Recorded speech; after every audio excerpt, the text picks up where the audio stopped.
Let's actually get to Jason Tyler of Ariel Investments. They hold about 50,000 shares of Goldman stock. Jason, so Erik breaking down some more aspects of that Goldman release. You've had some time to look over the numbers. What number sticks out in your mind here that is one of the key numbers here? Well, frankly, it looks like the investing and lending business has done pretty well. It's up over the linked quarter, and that to me was a good sign. And the overall top line revenue number was actually very good.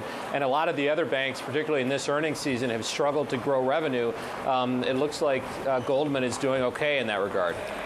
Anything that worries you a little bit in this release? I mean, it's obviously a strong release, but is there anything that maybe caused you to pause for a moment? Well, Erik and Scarlet have both hit on it a little bit, but everybody's going to be looking not just at whether or not they can continue this $4 to $5 a share in the short run, but what is it going to be like 2 or 3 years from now? And as we start to unravel the pieces of where the trading business really is getting its revenue, how much of that has the potential of being reduced by government legislation, and it looks like it's a pretty significant piece. And so that's something that everybody's going to have eyes on over the next couple of quarters. Jason, if you don't mind, it's Erik here. I wanted to jump in and ask you about the investment banking business, because Goldman is reporting investment banking fees of about $1.3 billion. We historically think of Goldman as the big boy on Wall Street, the company that wins all of that investment banking business. But quarter over quarter over quarter, it just seems as though Goldman continues to be outclassed by JP Morgan. JP Morgan has higher investment banking revenue this quarter. I think it was the same case last quarter and for a number of quarters last year.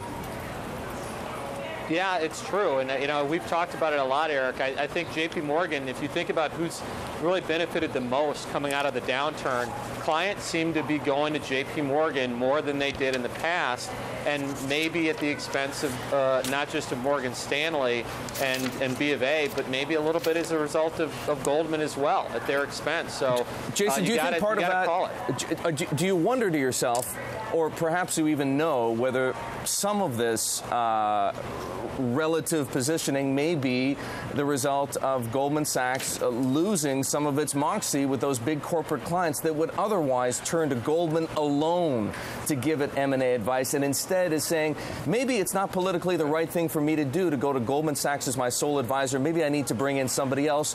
And as a result, Goldman ends up splitting the fees perhaps more than it used to. Well, I think you're hitting on a phenomenal point.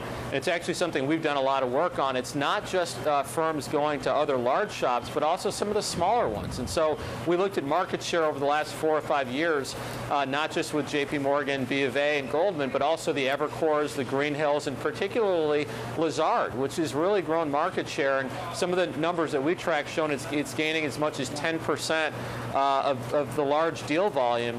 And some of the higher profile transactions over the last couple of quarters as well.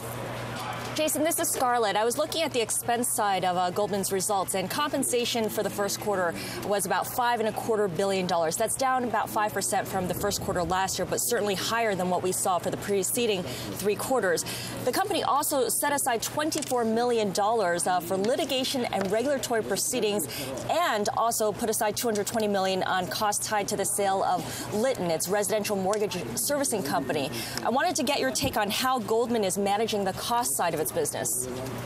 On a first quarter number, I spend a little bit less time on the on compensation expense, because so much of it is going to be what the bonus accrual is going to be, and that'll be trued up later in the year. They're giving us an indication of what they're thinking it's going to be like on an annualized basis for the year, but looking at some of the other expenses is more important early in the year, and particularly to me the big headline numbers come from more on the revenue side. So looking at that comp number, it gives me some indication that they're looking at a higher number compared to the last couple quarters, but not anything solid yet, Scarlet. Yeah, 44% of compensation, 44% of revenue, I should say. That's the ratio that we have for the first quarter.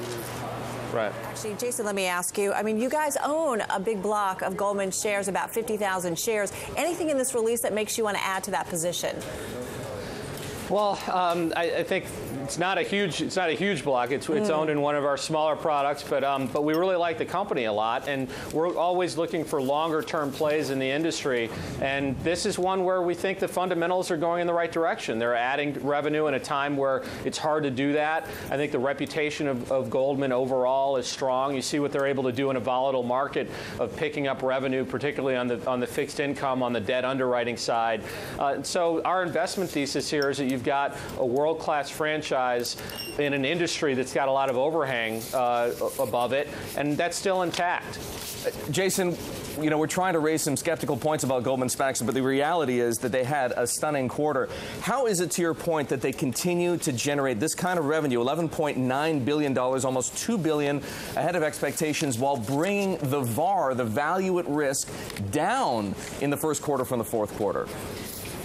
You know, it's a good point, Eric. I think what they're doing is trying to realize that this can't be as much of a proprietary balance sheet company as it once was, frankly. I mean, you remember how large the balance sheet was a couple of years ago. They brought that down significantly and focused on becoming the preeminent trading shop in the world. And they've got the franchise to be able to do that. And so I think this is what everybody, all the investment community, wanted Goldman to do. Focus on what you do best. Don't necessarily be greedy with the balance sheet. You don't have to make that extra 100 basis points in return on equity. And just from my experience, too, in dealing with them on a daily basis, it's a phenomenal company that brings good research to the market, very good underwriting, terrific customer service, and they've got that brand value that large institutions want to have on their books, even if it's something that they want to break up with other firms as well. Jason, we got to leave it on that note. Jason Tyler of Ariel Investments, thank you so much. Our thanks to Erik, Schatzker, and Scarlet, also for breaking down that release.